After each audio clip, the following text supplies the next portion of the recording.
to episode 110 of Relics of Orr. I'm your host, Shongaku, and this week we have a whole bunch of stuff to talk about in regards to mega servers, as well as some analysis on how much damage it's going to do to the economy. We're also going to talk about if we think that their software is going to be able to get us all on the same map. And joining me today, from just north of me, is the ever-popular Washed. How are you this week, Washed? I am fantastic. How are you, sir? I am doing quite well. I am adjusting everything on my screen so that I can get into Guild Wars 2 here. So you guys are looking at that now. And I am also joined by Kate. Kate, how goes life?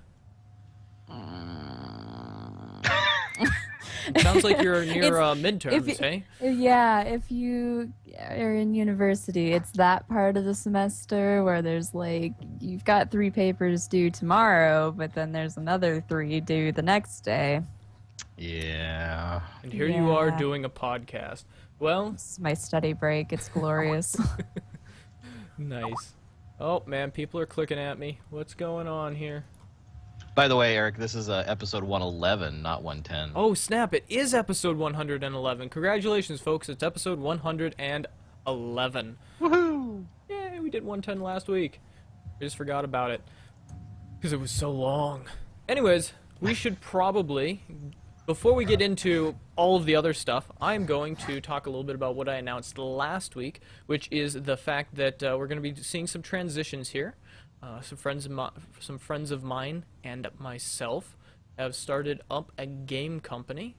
It's in very early stages right now, but it is going to be taking up more and more time. And as such, I'm going to be transitioning off the podcast. I'll still be in game, still be playing with Relics of Orr, and so you'll be able to see me around. But I'm going to be transitioning off, and Ryan, who first started the podcast back in 2007? No, not that long ago. 2010? It was like 4 years ago. The guild is 2007. The podcast is 2010. Yeah. So basically 4 years ago, he's going to come back and he's going to be hosting and running all of that. We're going to transition to a more audio-centric podcast.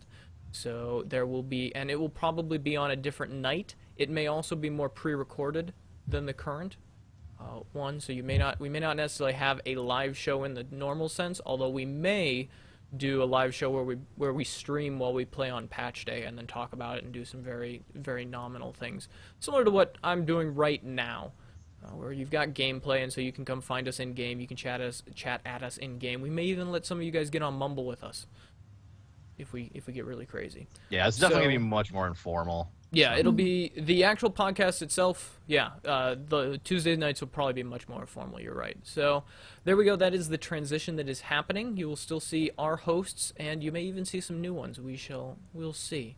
There's a lot of negotiating. I may even come back occasionally as a special guest host, or not necessarily host, but panelist. But there we go. So that is what is happening in Relics of Orr. I will be transitioning off the Twitter as well, so you can expect less tweets from the mysterious Mr. E. Cough, cough, subtle hint, ArenaNet, cough. And more tweets from Cole and, aka Ryan and Kate. So there we go. Anything else that we think we should tell them, Kate? Being as you generally know what's going on. You're on top of things. Yeah, the content of the podcast is not going to be changing too much. It's going to be mostly the hosts you're familiar with. We are looking at doing SoundCloud and iTunes primarily for the podcast, but our Twitch channel and our YouTube channel will continue to be used just for different types of content. So if you're already subscribed, you'll be still getting stuff from us there. It'll just not be the podcast. The podcast will be audio only. So there we go. But you guys didn't tune in to hear us talk about what I'm doing. You tuned in to hear about the mega servers, and you also tuned in, of course, to hear Kate say some words at the end of the podcast. But we're not there yet, so ha. So we've got some mega servers. Hey, Raph, what's up? So we've got some mega servers that they talked about this week. Kate, why don't you take us sort of through the timeline of how they revealed information starting on Wednesday, and then talk to us about sort of where they're going with mega servers. and then we'll Okay. start doing some analysis and theory crafting. I'm going to try and do this in order, but I'm not sure I remember the order because my brain is a little scrambled right now. But as I recall, on Wednesday we got a blog post that said we're introducing mega servers, and mega servers are going to essentially replace PvE servers. Servers are still going to be a thing, but instead of now, for example, Queensdale, each server has a Queensdale. Instead of that, there will be enough Queensdales to accommodate the population of players who want to be playing in Queensdale, whether it's 10 people or 500 people. Will make enough maps so it's appropriate. Very similar to the district system, if you're familiar with Guild Wars, where if you were in a Guild Wars city, they would add districts until they were full, and then when a district was full, they would add another one, and they could expand ever onwards, and you would get millions of districts during the holidays. Yeah, pretty Very much. cool. What's one of the big change? Now, it is pretty different than districts for a few reasons. I think one of the big things is that they're going to be using a AI system to determine or they're going to use a priority queue system or something to determine where you end up. Yes. Yeah, so if there's multiple instances, for example, if you wanted to live in Gandharan, because that's kind Did of you the say hub right for now. instance if there were multiple? Sorry. Aha!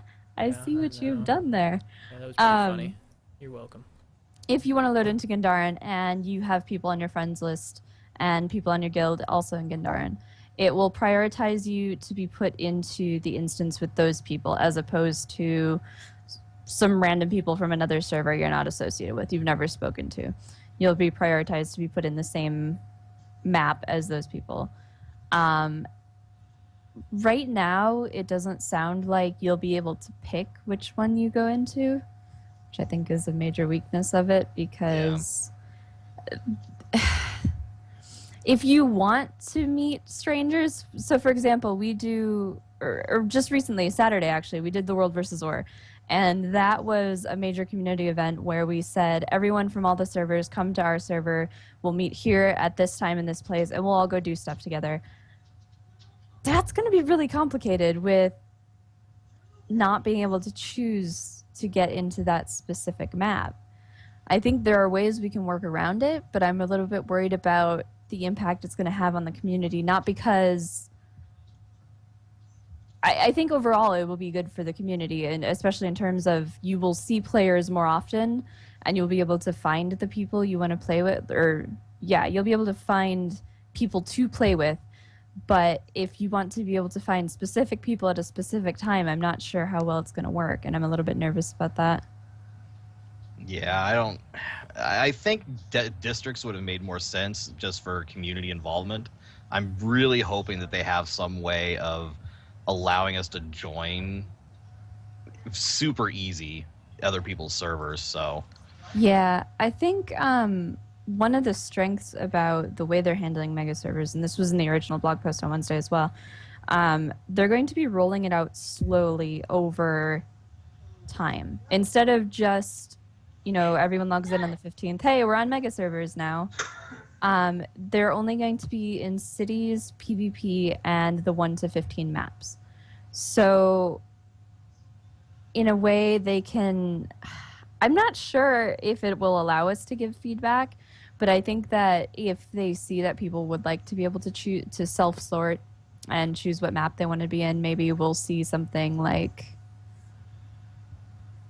districts. I hope so, because it's frustrating to not be able to decide where I am on the instances. yeah. So now there's also, this may be a very short podcast today because it's the main news that has come out. We'll talk a little bit about some other stuff as well. But then there's also an issue. Well, guild missions are going to be weird, aren't they? Yeah, Just gonna throw so words at a wall until one of them sticks. we this is kind of a personal issue for our guild, I guess.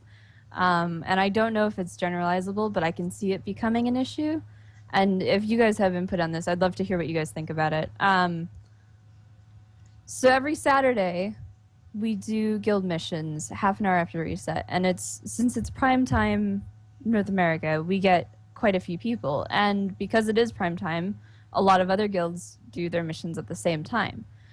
Well, over time on our server, we've grown to have this kind of informal alliance where we say, okay, we've got this mission, and this mission tonight. What do you guys have? And if we have the same ones, we'll do them together and get through it. And if we have different ones, we'll say, oh, so-and-so is doing this. You guys can team up there because you've only got 10 people and it'll be great. So we've got this network within our server of people who always communicate and coordinate these guild missions. And most times you can easily get credit for them. So say ZOS starts up the rush and Relics people are in there. When they get through it, they'll get the credit for it. This isn't the case across all missions, for sure. I know that a lot of them are inconsistent. For example, the challenge, the Save Our Supplies challenge, will reward credits to multiple guilds there, no matter who starts it. But the Save the Quaggins one, I can't remember what that one's called. The one in Mount Maelstrom does not. So if 4 guilds come there and want to get credit for it, each of the 4 guilds will have to do it. So I can foresee, once we're all crammed onto these servers, trouble trying to get these coordinated, because now not only do we have to coordinate with all of the guilds that do it in prime time on our server, we have to coordinate with any guild anywhere. All off across every server. Yeah, and it's the amount of guilds is crazy, and I can foresee guilds standing in lines at the challenge. I don't know, maybe that's blowing it out of proportion, but I can see people triggering it too early and, you know, ruining the experience for people. So Yeah, I mean, that there's was tough. Well, I mean, they have, and I think that's part of the reason why they mentioned specifically that it's going to try and aggregate people based on, you know, what kind of content they're doing, what guild are they associated with, I mean, those kind of things. So hopefully that'll take care of those types of problem situations where, you know, if there are 3 guilds trying to run missions, they're on 3 different servers, as opposed to just forcing them all into one. But again, districts would take care of this, but I guess we'll just have to wait and see what exactly happens. Live Spartan just put in chat a developer response to why people were asking why the district system wasn't adopted, and Anthony Orden, the technical designer, said Guild Wars 1 is a very different game, both in design and implementation. That's all I can really say here. So basically they couldn't. Yeah. So. Well, and it might have been a timeline thing. There's always significant shifts in, you know, timeline and such. So he also linked another interesting thing. They are changing how they're rolling out the system. One of the things that they're doing is they're actually not putting, initially they were going to put it in the cities and in low pop maps, or in 1 through 15 maps, all the starter maps. That's changed now. They are going to actually do it in the PvP lobby, which is the same. Then they're also going to do it on their low population maps first. So places like, what's that one that I really like that no one ever plays on? Iron Marches. Not Iron Marches. Well, that's the one I like. That Or anywhere in Orr. I do like Orr, but no, it's the Timberline Falls. Fantastic. Oh, that's zone. a fantastic map. Love that zone. Not many people there usually, just because there's not a lot going on. So we'll probably see it in Timberline Falls and that sort of thing first, and then it's going to move to more populated places, which I think is legitimate, because the main issue was solving the problems with the places that are low pop. Yeah. What do you guys think about the system of rolling it out slowly? Because it seems like something we want. Well, I've heard 2 arguments, and I'm curious what you guys think. Some people say the closed testing system that ArenaNet has been using is too narrow, and they want a public test realm. But Agreed. now this is kind of beyond a public test realm, because the kind of beta version is going into the game, and I've heard people say, I am not playing your game to play beta. I want to play the final version. So where do you guys sit on that? Is it okay to put something like this in a live, like, are are we testing the thing Oh, on we are the live absolutely game? testing, and it's not something that they've done. I mean, they've done this before, right? We had the LFG system, for example, which is Oh, this is still true. I had forgotten considered about beta, but ArenaNet, for whatever reason, they do not want to open up public testing servers, which is understandable because I mean they do want to somewhat limit their content, from people being seen and ruining, like data miners. They absolutely can't stand them.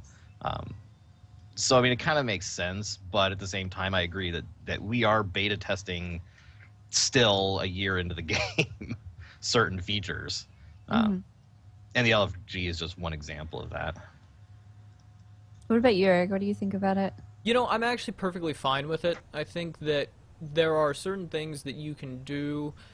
I mean, even if you've got like a friends and family alpha test server or something like that, you can't really get the full scope of the live because one of the big things is, especially with this, is it hinges on creating many, many replications of the map. And where does that break down?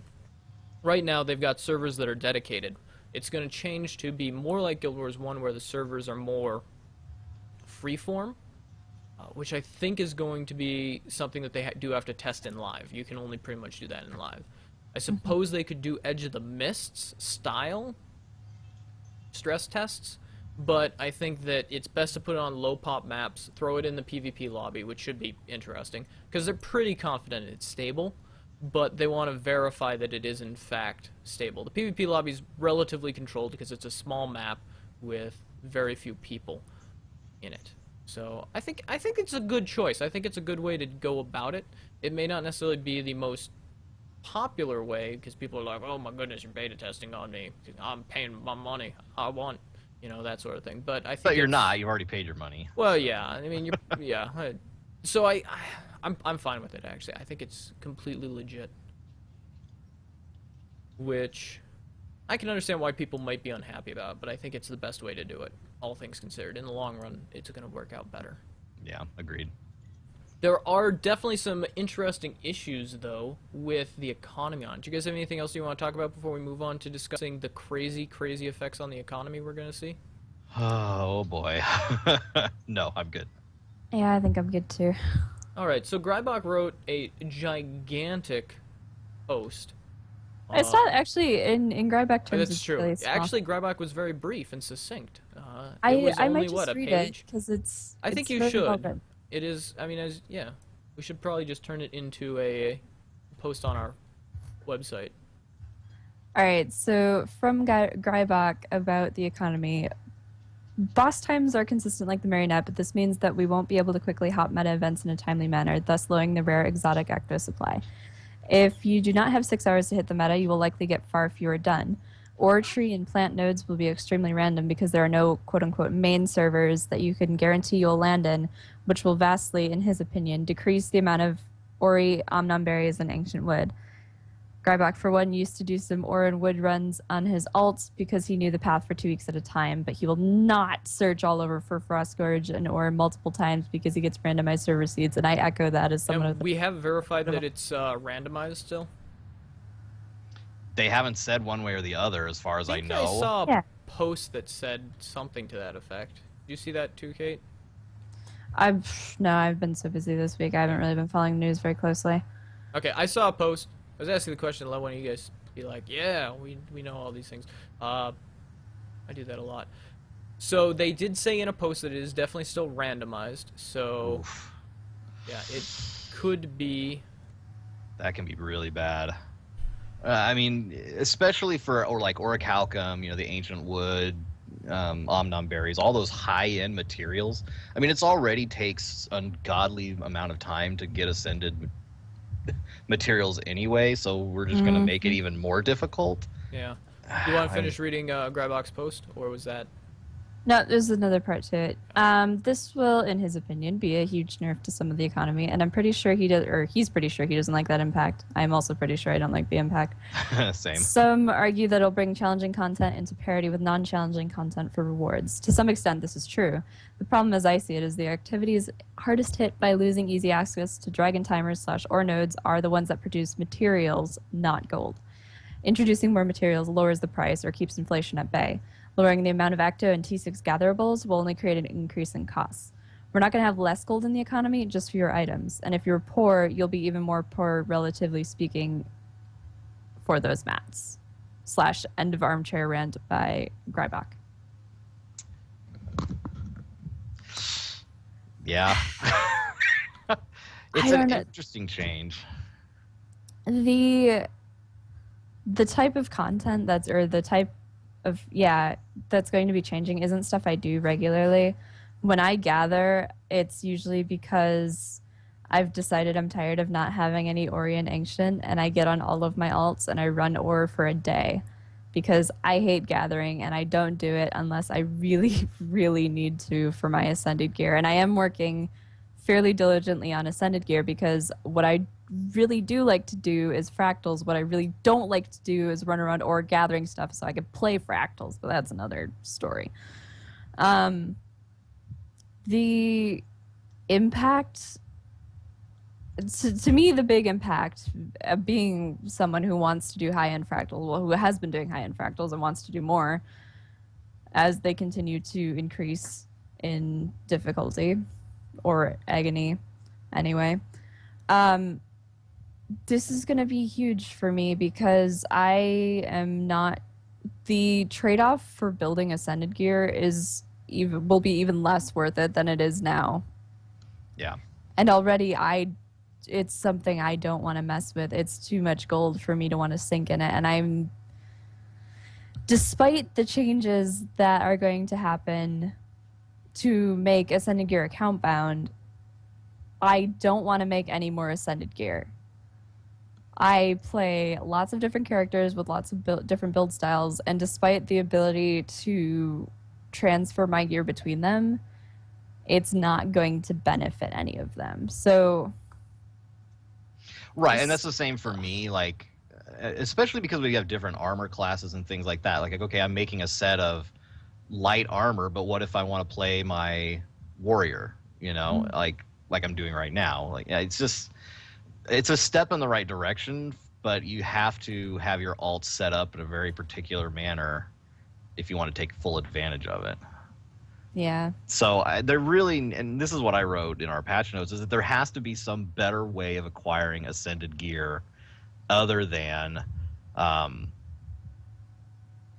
just by crafting. I mean, yes, you can get it via drops, but it is so god-awfully bad. I mean, a 0.001% chance. I mean, that's not a chance at all.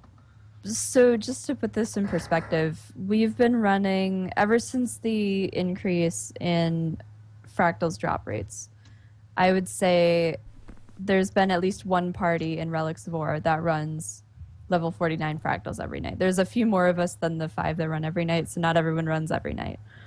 But I would say in that time, maybe 4 boxes have dropped total across all 5 members of the group, running it every night for 4 weeks now, 3 weeks, 4 weeks. How long has it been? And even then, if you're lucky enough to get one of those, it's not guaranteed to be the stats you want. Even if, even now that you can choose, it's still divided into 4 stats. One is healing power, condition damage, power, and defenders, which is toughness. It's a loosely based association. You'll get a choice of stats based on like a theme. But it's not good enough for me to gear myself out like that. No, not at all. I wouldn't consider it viable at all. And it just makes me sad. I got the agony. Well, I've got 65 agony resist, so I have enough to progress. But my stats are all over the place, so it's not fun. Yeah, I don't know.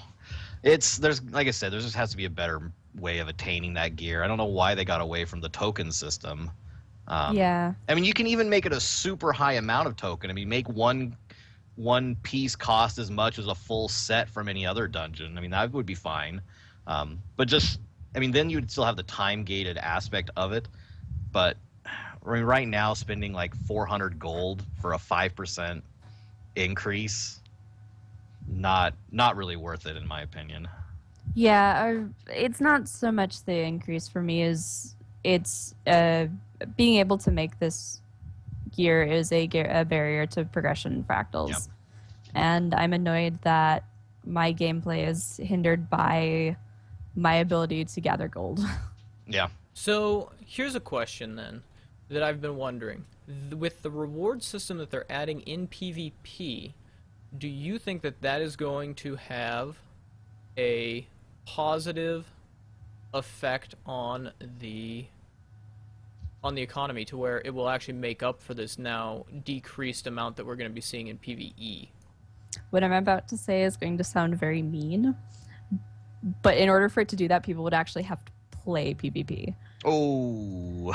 And that is what I'm No. wondering. Is that, do you think that it will incentivize enough people to go into PvP that wouldn't normally do it, that it will actually make up for it? What I'm wondering is, what is your basis for saying it will impact the economy? Because PvP's gear is separate. The skins are separate. That's not going to have an impact. You don't not just get a gear thing. You're going to be getting tier 6 drops and that sort of thing, and ascended Are you drops. really? Yes, there is going to be did not know a that. whole bunch. You're going to get a ton of crafting components theoretically.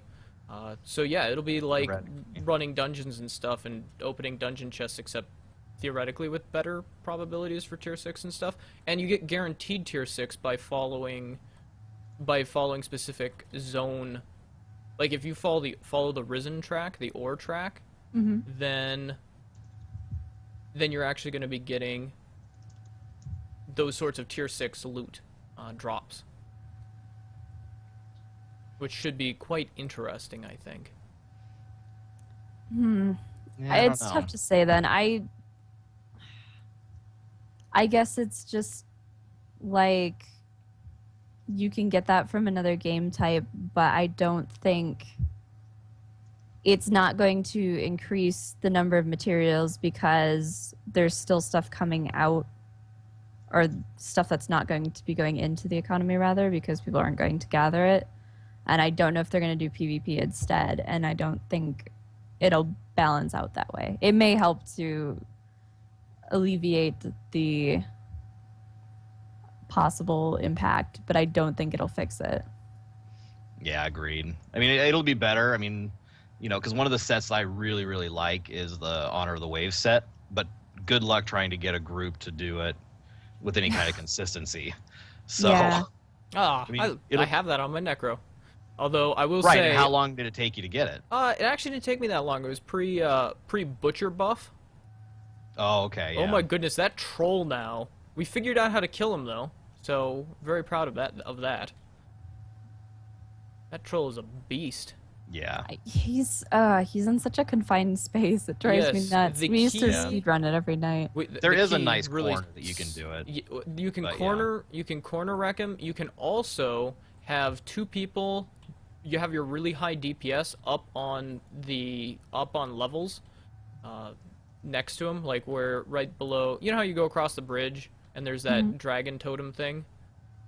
Yes. Yeah. So you can go there, and that thing, not up on the dragon totem, but on those stairs that go down from it, and those will let you stack people, one near the bottom, one near the top, and you can just avoid a lot of his attacks that way. And then have a tank character essentially who just keeps his attention, and that worked for us. I kind of like that. It was Yeah, that's a good idea. it was effective, and it seemed to work. The tank character had to work pretty hard, but it was a kind of a cool to be like, oh, this is a place where you actually have to use, a support tank character, and I liked that. I thought that was interesting. It was different. So it Yeah. made us think about the game differently. And I think when you can tweak traits and stuff, you're going to see a lot more people saying, oh yeah, so I went up against this boss, and sure, you could do it the 5 Zerker, DPS, but it's actually easier for most people to do it this way. I think you'll start seeing a little bit more creative stuff. I hope so. I'm really excited for that change and what it'll mean for dungeons and for what the developers will be able to do with dungeons and stuff going forward. So, and I think, personally, I think, back on the economy thing, is that we're going to see a lot more people doing PvP now that it's more rewarding. You'll see a lot of PvE people go in, and especially if it is significantly rewarding with those tracks, because PvE is very RNG-centric right now, and Yes. PvP sounds like it's going to end up being very, very focused on actually giving you specific rewards. So it's going to be less RNG. Do you guys know? Okay, I know I read somewhere that Magic Find is going to affect your PvP chests. Yes, Really? it will. Yeah, did that? I heard a rumor, or people were talking like this was fact, that it's going to affect champion boxes as well in PvE. Is that true? There has been no statement in that regard, so Okay. I don't think that currently is going to happen, but I would not be surprised. Live Spartan, if we're completely wrong about this, of course, feel free to link away. Yeah, people on Reddit were talking about it like it was fact that champion boxes were going to be under Magic Find, and I was going, I feel like we would have heard more about that if that You was know, gonna... I wouldn't be surprised to see that, to be honest. I wouldn't be surprised if this was like a precursor, and if it works really well and people actually respond to it well, if we see that. Hate this jumping puzzle.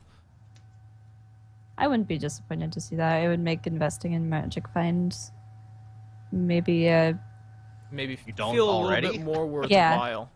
No, I hardly do. I salvage my blues, but everything else gets sold pretty much. I think I'm up to 80-ish% Magic Find. Oh wow. But I salvaged a whole bunch of ectos recently because I didn't have enough crystalline dust for bolt when Zap dropped for me. So I salvaged almost, oh goodness, probably 150 ectos to get the crystalline dust, and then ate up all the Magic Find, and it was a whole lot.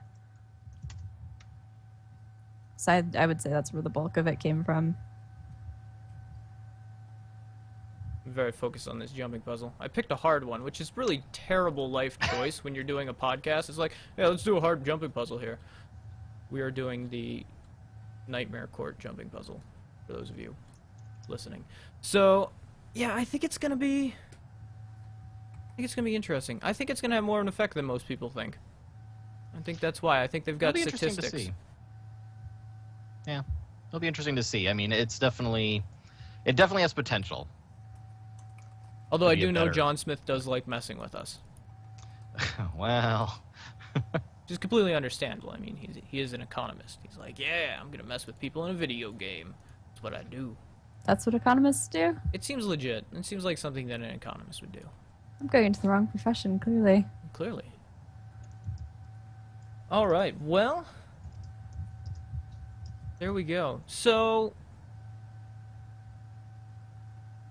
man, that's going to cover pretty much all of the mega servers. But there are also going to be some pretty mega changes to bosses.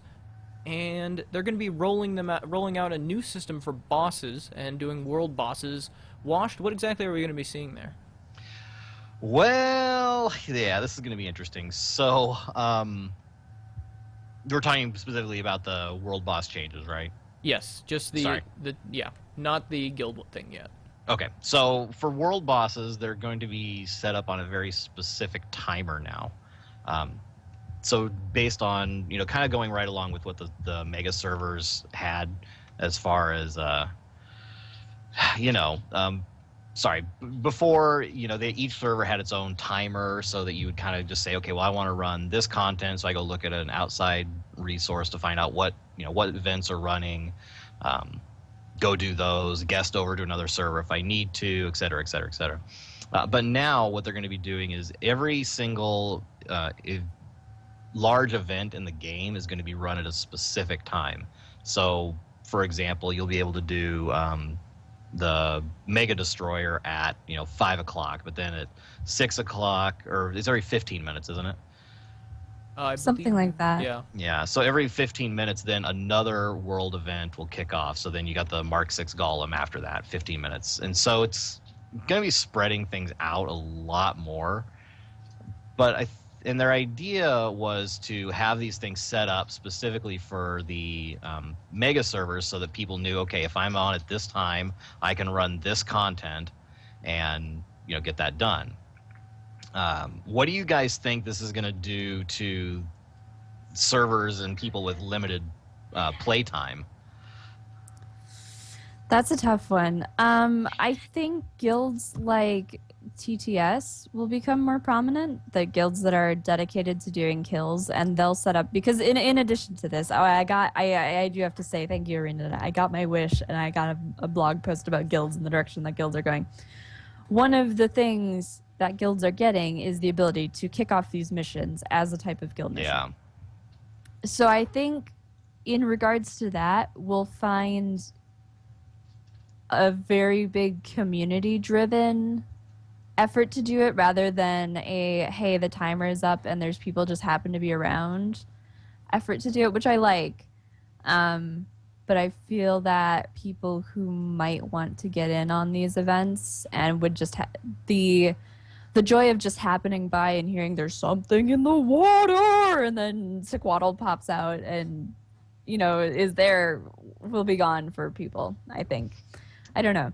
I do think overall it's a positive change, though, especially in the fact that they're removing windows. So when they say it spawns at 5 o'clock, it spawns at 5 o'clock. There's no like, well, it's in an hour and a half window. Anytime now, guys. That's great. Yeah. My problem with this, though, is, okay, so if I play only between 5 and 7 p.m. every day, I will only be saying the exact same content between 5 and 7 p.m. That's true. I mean, this takes people that don't have as flexible a time, and really, I think, limits the amount of content they're going to be able to see, just based on the fact that it always runs at this time every single day. So, It's a bit frustrating, but I think that the pros for that, personally, I think the pros outweigh the cons there, in that it gives a much more reliable, it gives a much more lucrative circle that people can do rather than the champ farm, because you can just pop from one event to the next. And I think that that's going to actually be pretty big for getting people out of the champ farm and into the Queensdale champ farm and into the farming of world bosses. possibly. I think the nerf to gold game out of the champ farm is going to be more for getting people out of the champ farm than world bosses being a thing. Yeah, maybe, but You know champ what, farm was though? never the most lucrative. It was just It the wasn't. easiest. Right. It wasn't. I mean, running dungeons is far more lucrative than doing a champ farm. It's true. So, it was kind of an odd change. I don't know. And So- so with the guild unlocks now, I think that's Well, hold on. really There's there's actually one more? one other thing Okay, that we need to go mention for it. about that is that all events now will have a failure timer. That's interesting. Even the low level ones, huh? Oh, even that's low true. levels. That's right. That's interesting. I wonder what the Shadow Behemoth is going to do. Or like, those low He's still levels. gonna those- so die that- in like He's still going to 3 die in seconds. less than a minute, yeah. his failure timer is 30 seconds. Well, there's possible. I mean, we just don't know how these mega servers are going to work. And I think once they're out and we've got a better idea of how they're going to work, we could probably give a much more accurate analysis of problems with them. All of this is highly speculative, I think. Yeah. But say a new or a new overflow is created, how many people end up in there? Or, well, it wouldn't be an overflow because overflows are going away, but a new instance of the map is created.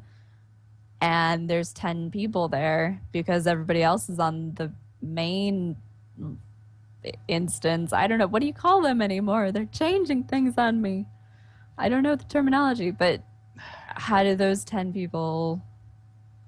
And then I suppose, but if they left after it was over, then it would be closed and it wouldn't matter that it failed anyway. I don't know. The game is changing so much, you guys. I don't know what to think. Yeah, I mean, it really is. And I think it's going to have to be one of those where I have to wait and just see how it works out. Yeah, definitely. So that was the only other thing I needed to mention. Poor Raph, he just died in the jumping puzzle. Oh, sorry, buddy. So with the rollout of the guild unlockable ones, who do you think is? I know you talked about a little bit about this, Kate. Do you think that it's going to be able to be something, especially with the mega servers, something that can be done during guild missions? So, for example, I have this idea in my head that this will become the new raiding, where guilds will get together at X time and they will go and try and kill world bosses, and that ArenaNet will be releasing these world bosses over time that are unlockable. And that will replace raiding. So while random people can come join you, they create a system where the guild itself is like the only ones that can access the turrets and Tequatl or something like that. I don't know if that's what they're doing with this. But do you think that there's that potential there to where it will become the large group content instead of like Underworld and that sort of thing? Ooh. Potential, yes. But I want to say the thing that makes raiding is that it's a very controlled environment, and but if pugs can't get on the turrets, then I don't know. I want to say instances are integral to raiding, but I also want to say that raiding doesn't have to be... When I say raids, everyone thinks WoW, right? No, nothing else comes to mind. You know, raids are generally, I guess EverQuest comes a little bit to mind. Yeah. Well, just any kind of large group content that you have to organize. I mean, that, I don't know. Yeah, I guess raids don't have to be the WoW definition of raids, but I don't know. I don't know the answer to your question, Eric. Everything is changing. Everything I know is changing. I am really looking forward to trying to get it set up to where when we, on our guild mission night, we go and we kill the Karka Queen. I think that that's a legitimate one to sort of start at. I think that the 80-person requirement for Tequatl is too much for most guilds. I think ZOS might be able to pull it off, maybe on a good night. But that's the thing about world bosses, is they wanted them to be varied so that there's kind of a different world boss for everyone, and there's going to be different levels of difficulty. Here's an interesting question. What if they did it like they do the guild puzzles, where a door opens, you go in and you fight the world boss, and it closes, your guild is the only ones that can port through. Well, no, see, that would make the open world thing pointless. Never mind. And they really want to focus on open world. Yes. I think my major concern more than anything would be scaling and the effect that having randoms in the area would have on your guild's ability to complete the boss. Like, for example, if we went in a totally off time and it was 2 o'clock in the morning and we had 15 people from Relics, and we could down this boss every time at 2 o'clock in the morning. But if we do it during guild missions, when there's 3 other guilds trying to do it, and they have their own system of organization, and there's pugs randomly, I don't know, running into the Dragon's Fire, and it spreads onto all of us, and we all wipe. It's just, there's so many factors you can't control, and it would be annoying to fail because other people are doing other things. I want to believe that we can all coordinate, but I am also I am skeptical. Yeah. And I don't think that's the one thing that's really been addressed clearly is, how are randoms going to affect, the content. Mm-hmm. So, again, wait and see, I guess. Yeah. I guess I want to say overall, for almost all of these changes, I've sounded incredibly negative / skeptical tonight, and I'm usually a very bubbly person. I think my overall opinion towards these changes is I'm cautiously optimistic. I want to believe that these are good things, and I truly believe that net gain will be good for the game.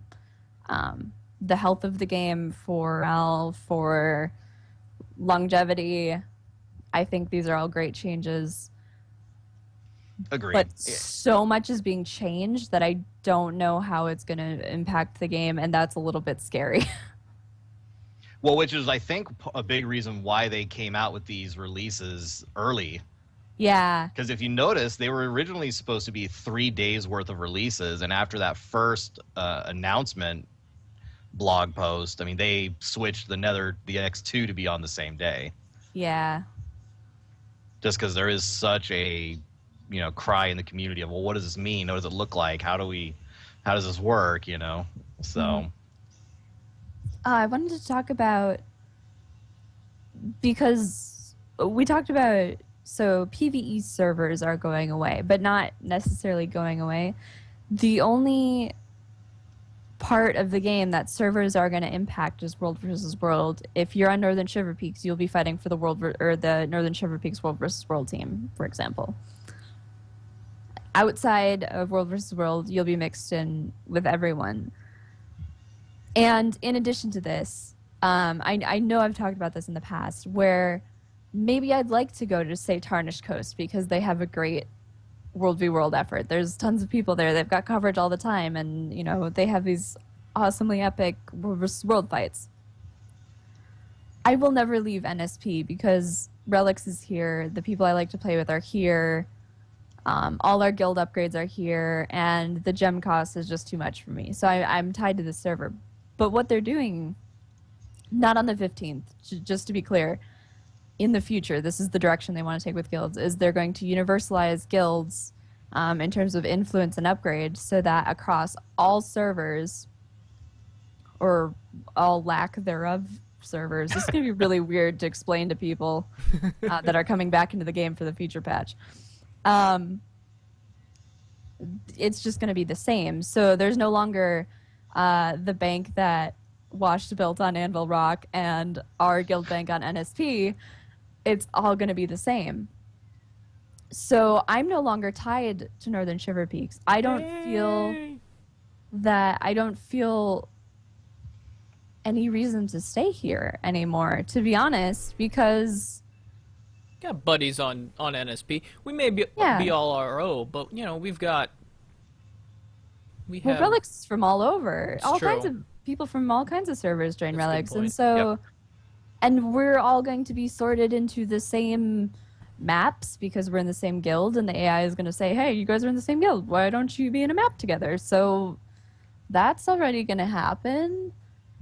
So why do I want to stay on Northern Shiver Peaks? And I'm worried about the way this will impact World versus World as a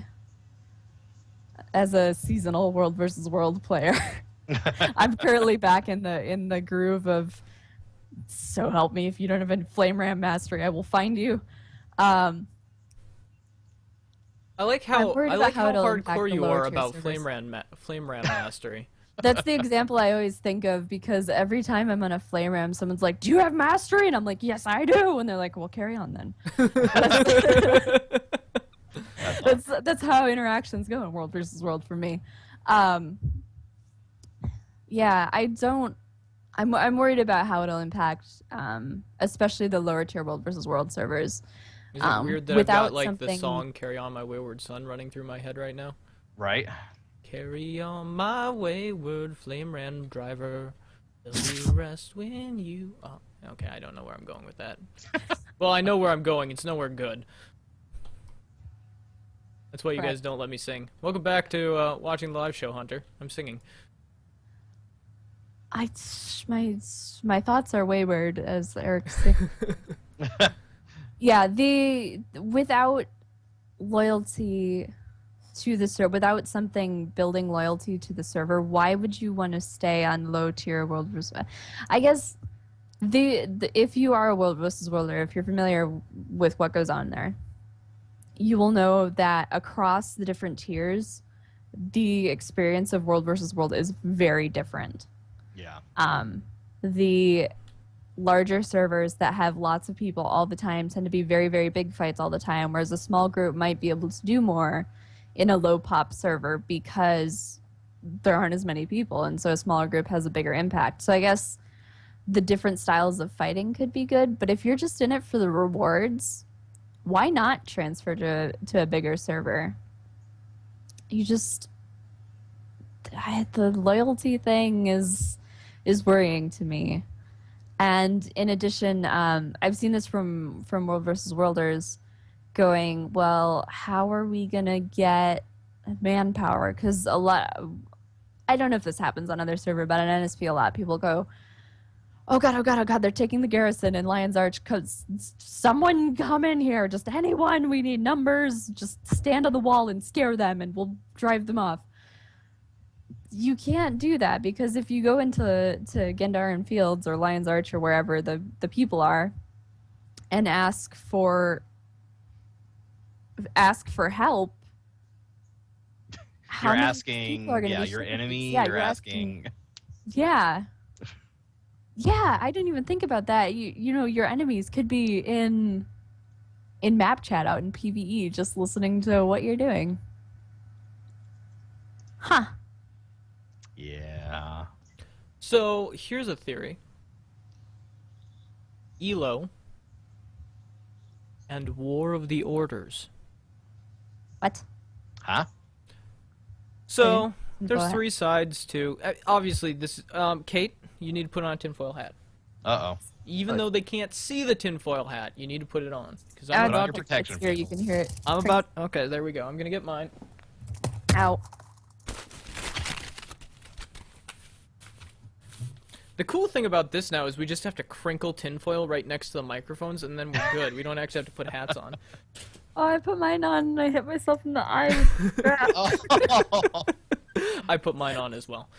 So we have 3 orders, and there's 3 sides to each WW map.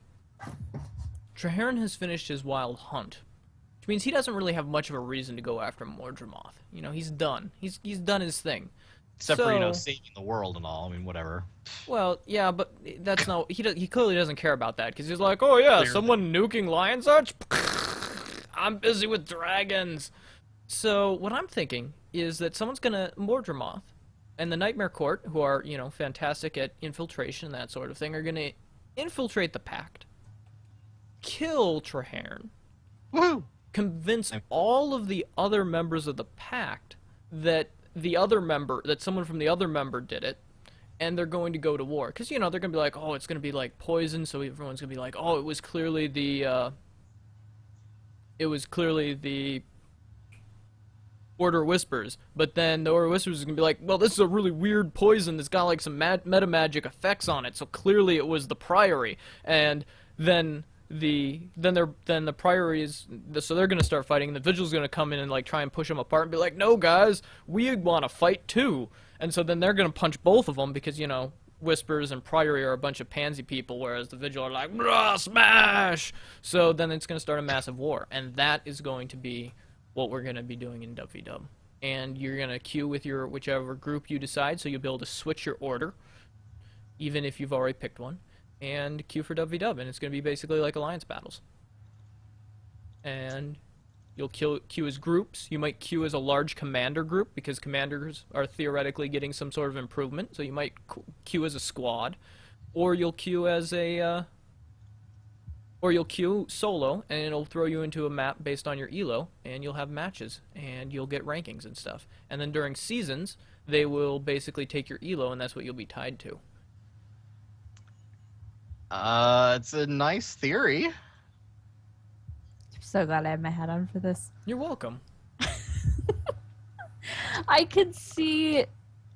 They have said they don't want to move towards what they're doing in Edge of the Myths, where every color is one team, and that servers are still going to matter. But I think they're gonna have to change that.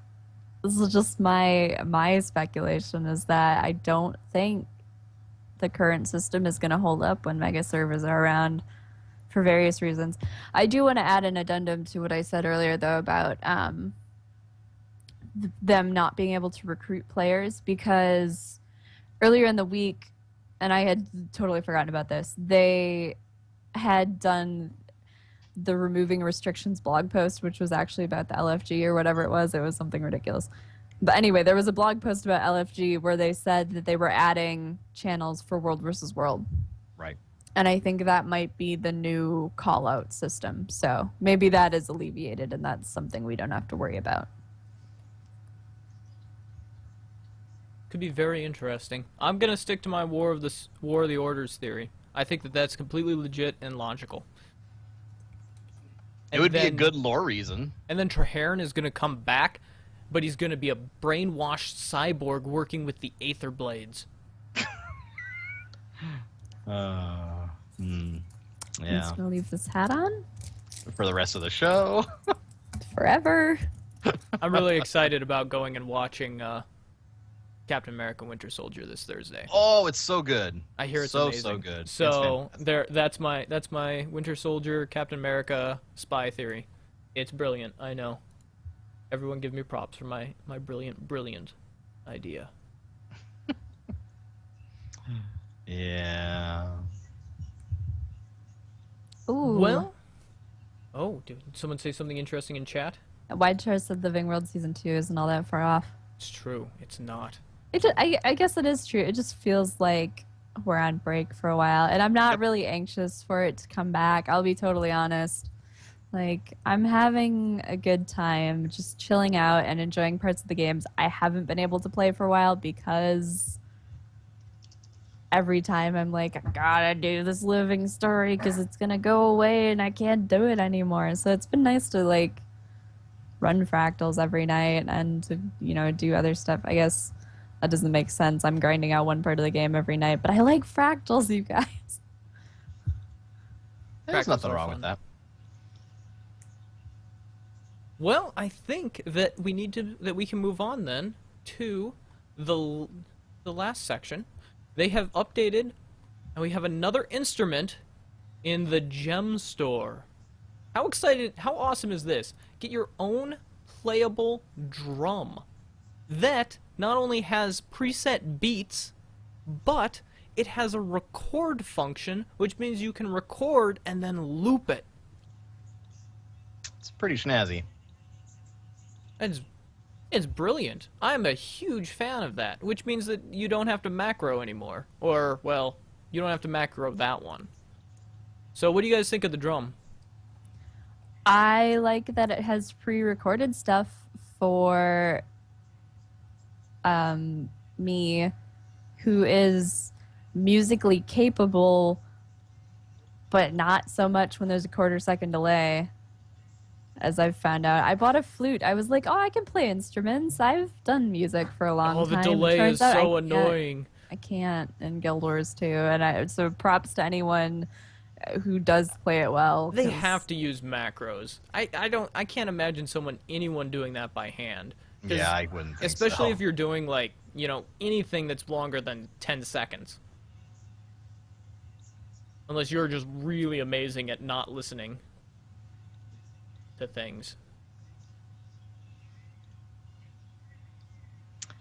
Yeah, they have to be using some kind of a macro system. Which is against the thing, right? Well, yes, technically, but I think ArenaNet would. Oh no! Welcome back, Washed. Thanks. So this is a question for Widechar. Well, no, actually, I'm not gonna put Widechar on the spot because personally, I'm okay with using the macros to do the instrument. I think that is something that they can look at and be like, oh yeah, he was just playing an instrument in their logs. I don't think they're gonna be like, oh man, he got all this gold while he was doing it. Well, you should, because people should pay you, by mail for being awesome. But other than that, I mean, literally, guys, if there's someone who's playing something amazing on an instrument when you walk by, if you haven't just turned the instruments off because of the Vuvuzela thing, Tip 'em. then just send those people a little bit of gold. Vuvuzelas? the Vuvuzelas or Volvuzelas or however you pronounce it. The It's really annoying Vuvuzela. thing from I own one. I have one as well. I'm It's so really sorry. cool when it's played properly. It's terrible. it? But when you Really? macro it, it sounds really nice, and especially if you combine it with the other instruments, it's very cool. Oh, I thought you meant the vuvuzela. Do you? No, not if you just like an actual I was like, a vuvuzela. vuvuzela does not. Yeah, I own a vuvuzela. If you've got the embouchure for it, you could probably get at least an octave, I would suspect. But it would be really difficult to do, just with how rubbery and plastic they are. So, there we I go. think it would be ambitious to get anything that sounds better than like a hive of bees very near to your ear. You know, I know some people who play very excellent trombones, and that thing's like a slideless trombone. I played trombone. See? You could probably get a few notes out of a I know a few people that play trombone. Vuvuzela. Ah, trombone people are hilarious. They need a trombone in Guild Wars too. That's like the Hey. best section in the band. I Heck love yeah, that. man. Boners for life. Wait a second. That was it. So, yeah, drums in Guild Wars 2. Also, Kate, I'm going to put on a tinfoil hat here What? because you found something in the store and I have a you are tinfoil thinking hat. something's going to happen. That's right. This is totally off base. This is Kate going total tinfoil hat. I have no basis for this. But here's what I'm thinking, guys. So there's a new 3-pack of bird minis on the store. Mhm. So there's a certain bird race that we're interested in learning more about. And the 3-pack of bird minis, there's a hawk, a snow owl, and something else. I can't remember what it is. I don't have good information for you guys. I'm sorry. But this release happens to coincide with it follows closely the Series 3 minis, which had a mini called Suru Whitewing, who is also a Tengu.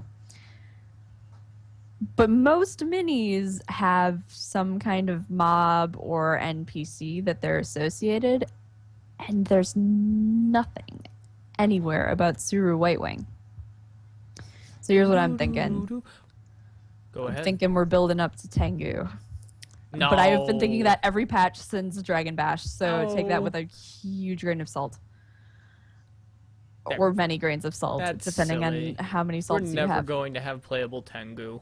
I don't think not necessarily playable Tengu, but a storyline involving them, and they've got some Oh, that'd be such a explaining tease. to do about we're totally gonna have- wounding people with arrows. No, I think they did. I think that was a legitimate action. Actually, just murder everyone, scorched earth policy. I don't. I'm I just actually say okay it was with that. legitimate. I just think that they're going to have to answer for it when they come back out of the thing, and the Lion Guard are like, "You do know you killed people that weren't." You killed innocent civilians. Yeah, It's true. they'll have to say something. They can't just be like, "Well, I didn't see a beak on any of We do them. what we want." But the other thing about And they Suru hand you a Whitewing, bucket of honey. which They're a honey Tengu. might disprove my theory, is that it may possibly be a reference to wooden potatoes, and there's no reason it couldn't be both. But wooden potatoes had a white crane named Suru during his playthrough in Kantha. Ah. so- Some of the speculation is that it's just a nod to him rather than a specific NPC. But it seems strange to me that they wouldn't have an NPC associated with it. So I'm hoping this comes to something, and also maybe that we crash a giant holographic dragon over the wall. Dragon Bash is coming. I think would that be was my awesome. theory last year, is that something was going to happen to the thing and it was going to crash. And because wouldn't that be terrifying? Like, if you live in a big walled up city and all of a sudden you see this holographic dragon, like, Lions Arch are really bad neighbors when you think about it. You're just sitting at home quietly in your room playing on your computer, whatever, and your neighbors next door are having this party with a giant holographic dragon, lighting off fireworks everywhere and getting rowdy and having candy and alcohol, and you're like, this is not fun. This is what I imagine goes on in the Tengu homelands while we're partying in Lion's Arch. It's legit. Yeah, that's my tinfoil hat. I have no basis for this whatsoever. Works for me. I'm looking forward to playing as a Tengu. I think that I'm going to spend hours selecting the perfect plumage. Maybe? Maybe not? No? Yes. Yes. Is that weird? Not at No. all. Oh, okay, cool. I'm glad that, making sure that that I get the proper feather mohawk. I want to look like a Quetzal. Straight up, if I can make a Quetzal Tengu, that will be my primary class. Although the tail will be unmanageable, it would be amazing. You guys don't know what a Quetzal is? Quetzal. Look that sucker up. Coolest bird on the planet, straight up.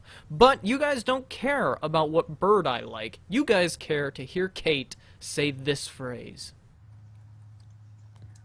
Oh, hello and welcome to Cast, the podcast within the podcast about the cast of other podcasts and the style of cast of other podcasts.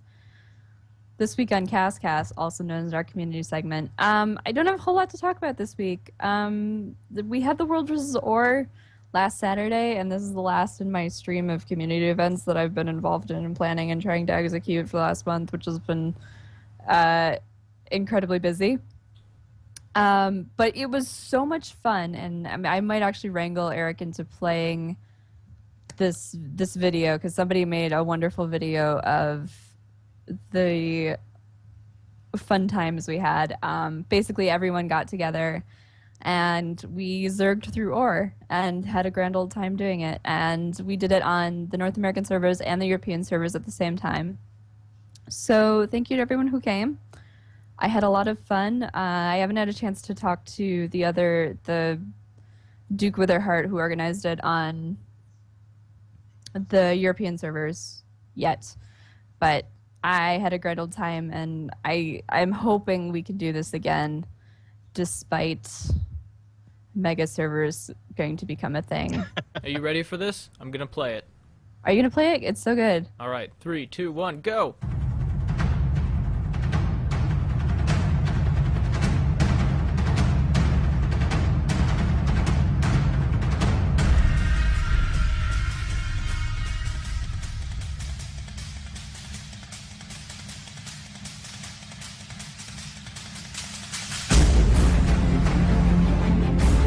Someone's using the camera hack. Did it start? Yeah. Oh, it's like this stuff. Makes sense.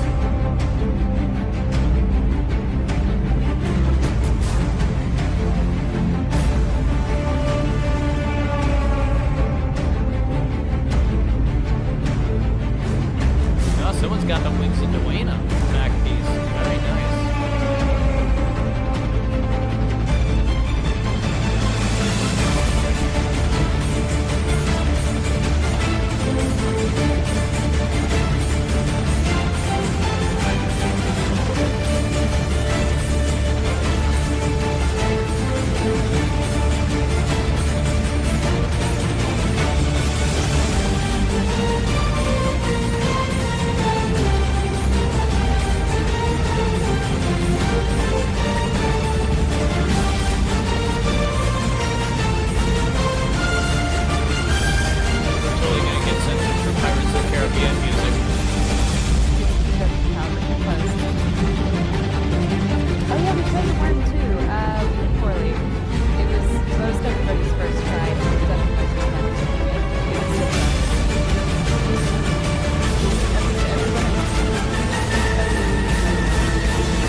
Oh, there's a postscript. I'm not even done yet.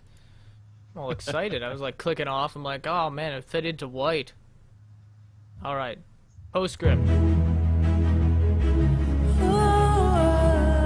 Oh, it's the credits.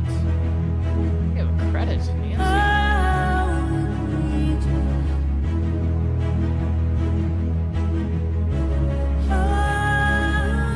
By the way, the person's name is Oh Snap. It's Kells. Yes, they did a fantastic job. Can we get them to do more Relics of Orr videos?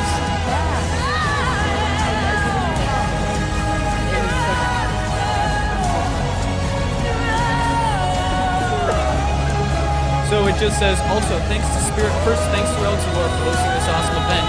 Also, thanks to Spirit Face for not slapping my wrist with a wet bus ticket. Were you guys around? That was amazing. That was post-show for last week, guys. Yes. I remember, well, I don't know, but we said it on Monday.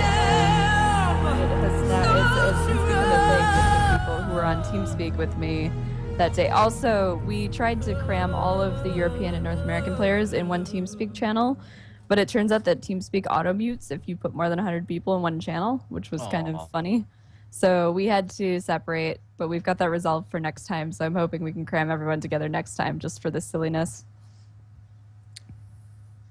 Very cool. So, all right, that was World versus Orr, and hopefully we'll be doing more of those events. What else do we have, Kate? That's it. I have no more community events coming up right now. I'm done. Hopefully I will have more when it's not me being busy and pulling all my hair out and being on fire, because that's what I am currently doing instead of community events. But that's about it. That's all I've got for you guys this week. Awesome. Well, we also, once again to reiterate, so we will be transitioning. We will be seeing a lot more Cole in the near future. And, yeah, so that is this episode, 111, not 110, of Relics of Orr. I am your host, Shongaku. You can follow me at Shongaku, because I am transitioning off the at Relics of Orr at Relics of Orr Twitter. You can follow Kate at MegaVuvuzelas. You can follow Washed at Washed in Blood. And if you have any questions or comments, feel free to tweet at us or email us at relicsofOrr@gmail.com, or head on over to Relics of Orr and comment on our various posts that mostly done by Washed, who's amazing at that. And then you can also check out our forums, which we occasionally check. Actually, Kate checks them fairly regularly. We're Although they're hoping pretty to use, actually, I'll just unbusy. tease one of the things we're looking to do more. We're looking to do some dungeon and build guides with our YouTube channel, so our build section of the forums, at least, is probably going to be blossoming soon. Nice. Very cool. So, keep following us. We will be here. I will not be here next week, so we will keep you updated via Twitter. So follow us at Relics of Orr as to what we're doing next week. If we're gonna have a live show or anything like that, I will be out of town. There is a possibility Cole may actually be doing a live show a little bit later than normal, or we will be doing live play of the game. So keep following us on Twitter, and thank you guys for watching. Have a good one. We'll see you guys in game. Bye. Bye, everyone.